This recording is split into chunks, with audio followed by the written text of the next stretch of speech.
Video like जरूर कर लीजिए और ऐसे वीडियो लगातार फ्री में पाने के लिए चैनल को तुरंत सब्सक्राइब कर लीजिए और बेल आइकन को जरूर टैप कर लीजिए ताकि आगे भी सारे वीडियो आपको मिलते रहे। यूट्यूब में फॉलो करते हैं तो प्लीज ये वाला फ्री टेलीग्राम चैनल जरूर ज्वाइन कर लीजिएगा। सारे नोटिफिकेशन सारे अपडेट यहीं पे आते हैं, ध्यान रखिएगा। नमस्कार दोस्तों, स्वागत है आप सभी का ऑनलाइन एग्जाम प्रिपरेशन पर which is the part of study for civil services.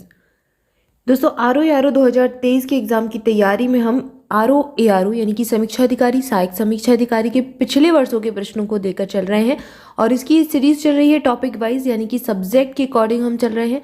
अभी हमारा सब्जेक्ट चल रहा है पॉलिटी यानी कि राज व्यवस्था के प्रश्नों को देख रहे हैं और ये आज हम कंप्लीट कर लेंगे। इसके बाद नेक्स्ट टॉपिक स्टार्ट करेंगे। इसके पहले हमने कई सारे सब्जेक्ट कंप्लीट कर लिए हैं, तो अगर आपने प्रीवियस वीडियो नहीं देखे हैं तो चैनल पर जाकर देख सकते हैं, प्लेलिस्ट बना दी गई है। चलिए स्टार्ट करते हैं। पहला प्रश्न दिया गया है, मुख्यमंत्री से संबंधित निम्नलिखित कथनों में से कौन सा एक सही नहीं है। अब प्रश्नों को बड़ी सावधानी से पढ़ना है क्योंकि ये नहीं वाला पैटर्न अब आयोग बहुत ज़्यादा फॉलो कर रहा है। आयोग ही नहीं, अदर स्टेट में भी ये पूछा जा रहा है और भी जो वनडे एग्जाम होते हैं उसमें भी ये पूछे जाते हैं नहीं वाला पैटर्न। तो अब इसको ध्यान दीजिए। अब कौन सा कथन है जो गलत है हमें वो चुनना है, बाकी सही वाले कथन अलग कर देंगे। वह साधारणतः राज्यपाल के द्वारा चयनित होता है। अब मुख्यमंत्री के बारे में बात हो रही है तो ये तो गलत हो जाएगा। मुख्यमंत्री को राज्यपाल तो चयनित नहीं करता है, मुख्यमंत्री तो लोकसभा के सदस्य के रूप में चयनित होकर आता है। ठीक है, वह राज्यपाल द्वारा औपचारिक नियुक्ति पाता है। हाँ, तो औपचारिक नियुक्ति तो पाएगा राज्यपाल के द्वारा। वह विधानसभा में बहुमत दल के सदस्यों के द्वारा चुना जाता है, बिल्कुल सही है। उसका पद पर बना रहना बहुत से कारकों पर निर्भर करता है, ये भी सही है। तो यहाँ पर बी सी डी तो सही हो जाएंगे, लेकिन जो गलत है वो ए वाला हो जाएगा, तो ऑप्शन ई सही उत्तर चुन लेंगे। अगला प्रश्न है, निम्नलिखित में से कौन सा विषय धन विधेयक के उपबंध में सम्मिलित नहीं है।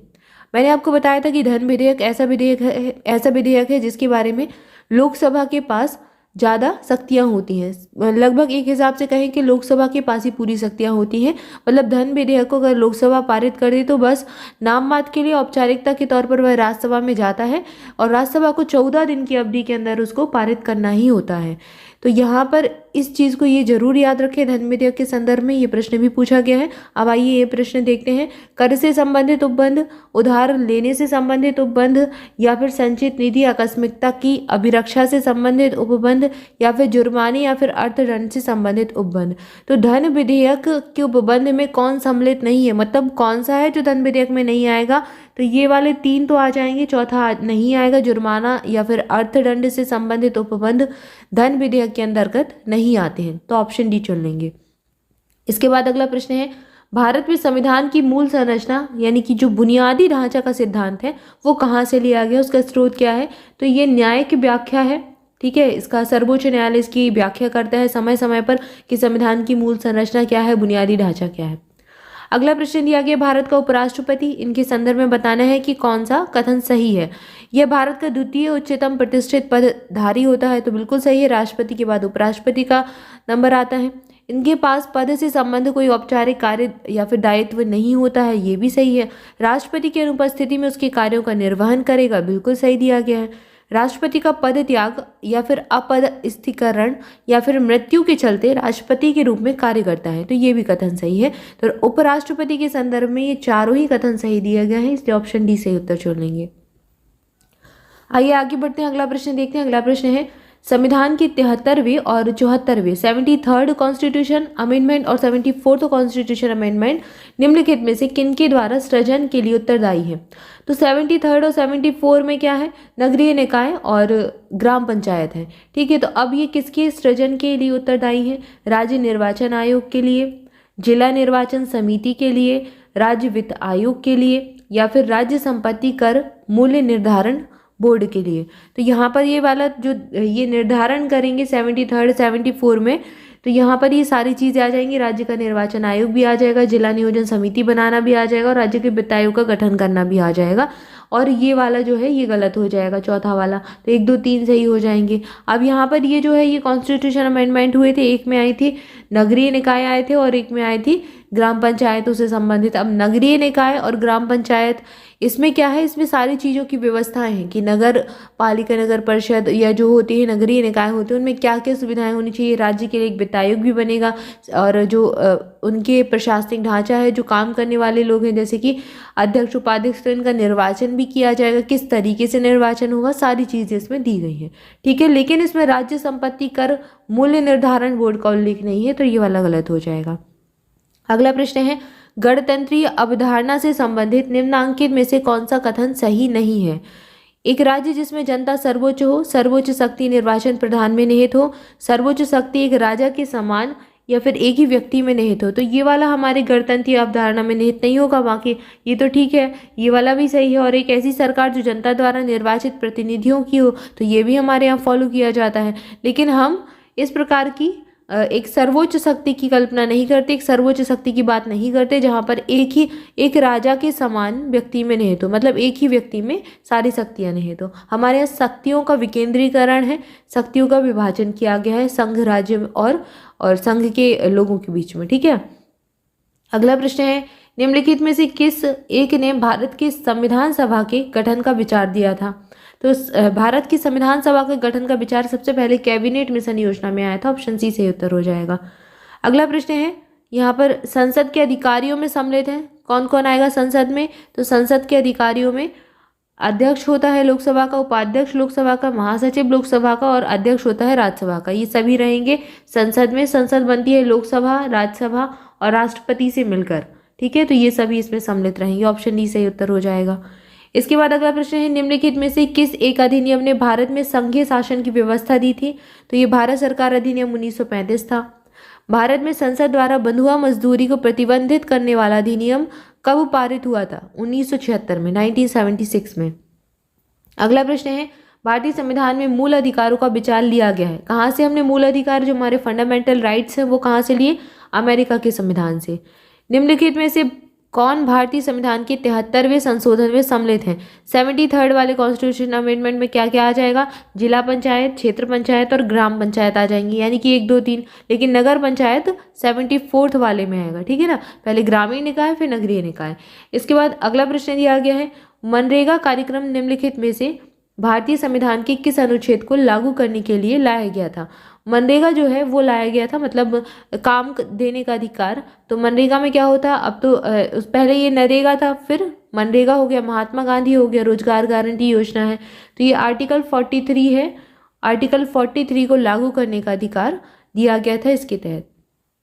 इसके बाद अगला प्रश्न है, निम्नलिखित में से कौन एक राज्य का नीति निर्देशक तत्व नहीं है। तो मद्य निषेध नीति निर्देशक में आता है, गौ संरक्षण भी आता है, पर्यावरण संरक्षण भी आता है, लेकिन 14 वर्ष तक के आयु के बच्चों को निःशुल्क शिक्षा, ये इसमें नहीं आएगा। ये आ जाता है हमारा फंडामेंटल ड्यूटीज़ में आ जाएगा। इसके बाद अगला प्रश्न देखते हैं। अगला प्रश्न है, नागरिकता से संबंधित प्रावधान संविधान के किस भाग में है। तो भाग 2 में दिए गए हैं।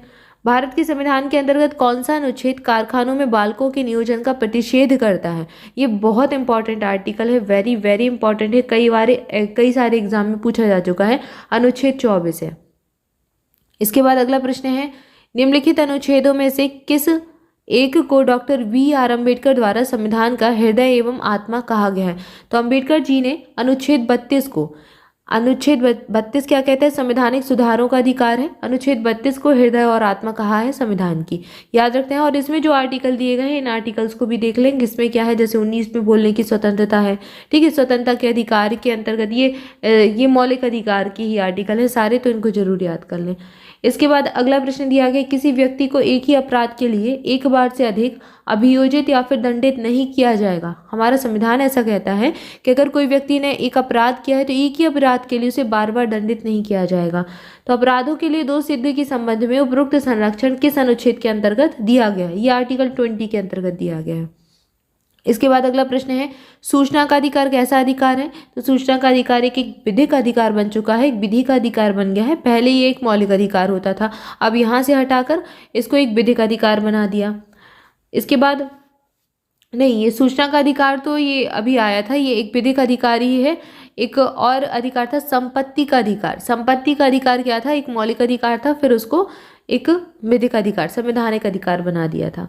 इसके बाद अगला प्रश्न है, लोकसभा में आंग्ल भारतीय समुदाय का प्रतिनिधित्व संबंधित प्रावधान संविधान के किस अनुच्छेद में किया गया है? यह आर्टिकल 331 में है, अनुच्छेद 331 में दिया गया है। संपत्ति का अधिकार का पूछा भी जाता है कि इसको पहले ये क्या था, मौलिक अधिकार था, 7वां मौलिक अधिकार दिया गया था, फिर इसको हटाकर कहाँ पहुंचा दिया, तो 300 का के अंतर्गत संपत्ति का अधिकार ला दिया था, फिर इसको मौलिक अधिकार की श्रेणी से हटा दिया कि संपत्ति का अधिकार रखना एक मौलिक अधिकार अब नहीं है, एक विधिक अधिकार ही है। ठीक है, और सूचना का अधिकार भी विधिक अधिकार है, इसको भी याद रखें।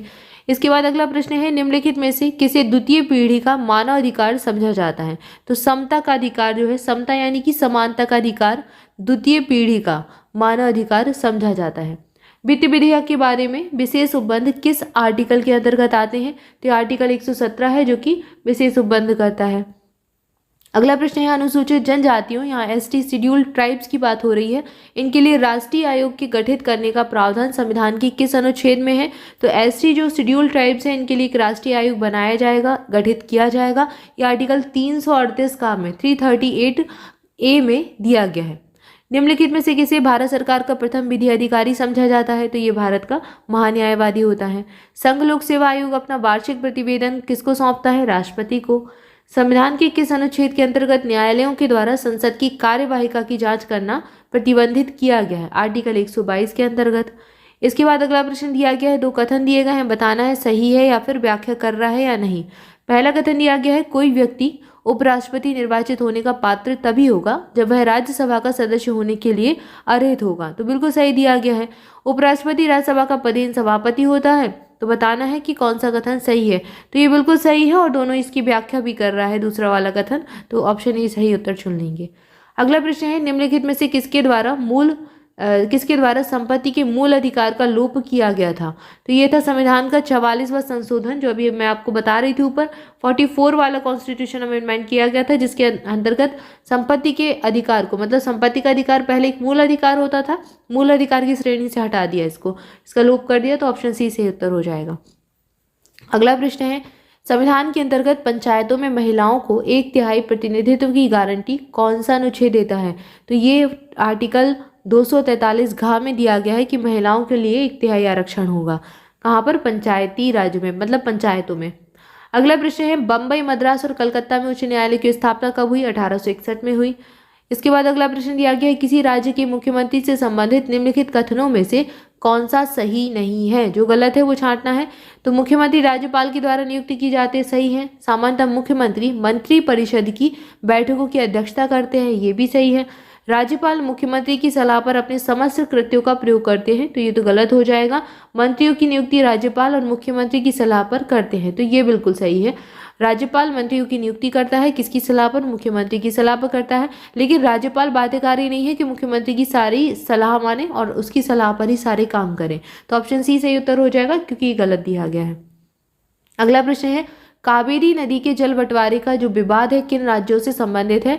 तो ये प्रश्न में भी अलग अलग एग्जाम में पूछा गया है। ये तमिलनाडु और कर्नाटक राज्य के बीच में विवाद चलता है, ऑप्शन ए सही उत्तर हो जाएगा। तो यहाँ पर हमने सारे प्रश्नों को कंप्लीट कर लिया जो कि पिछले वर्षों में पॉलिटी से पूछे गए थे। आई होप सारी चीज़ें आपको अच्छी लगी होंगी। वीडियो अच्छा लगा है तो जल्दी से लाइक कर दें, चैनल को सब्सक्राइब नहीं किया तो सब्सक्राइब भी कर दें। मोर अपडेट के लिए हमारा टेलीग्राम ग्रुप ज्वाइन कर सकते हैं, और स्टडी फॉर सिविल सर्विसेज के किसी भी पेड ग्रुप से जुड़ना चाहते हैं तो इन नंबर्स पर कॉल करके इन्फॉर्मेशन ले सकते हैं। आरओ के लिए हमारा स्टडी मटेरियल का ग्रुप स्टार्ट हो चुका है, टेस्ट सीरीज भी स्टार्ट हो चुकी है और प्रैक्टिस क्विज भी स्टार्ट हो चुके हैं जो पेड वाले हैं, जहाँ पर बहुत सारे क्वेश्चन की आपको प्रैक्टिस करवाई जाती है। तो अगर आप इनको ज्वाइन करना चाहते हैं तो इन्हीं नंबर पर कॉल करके इन्फॉर्मेशन ले सकते हैं। Thank you for watching this video. मिलेंगे नेक्स्ट वीडियो में। Thank you so much.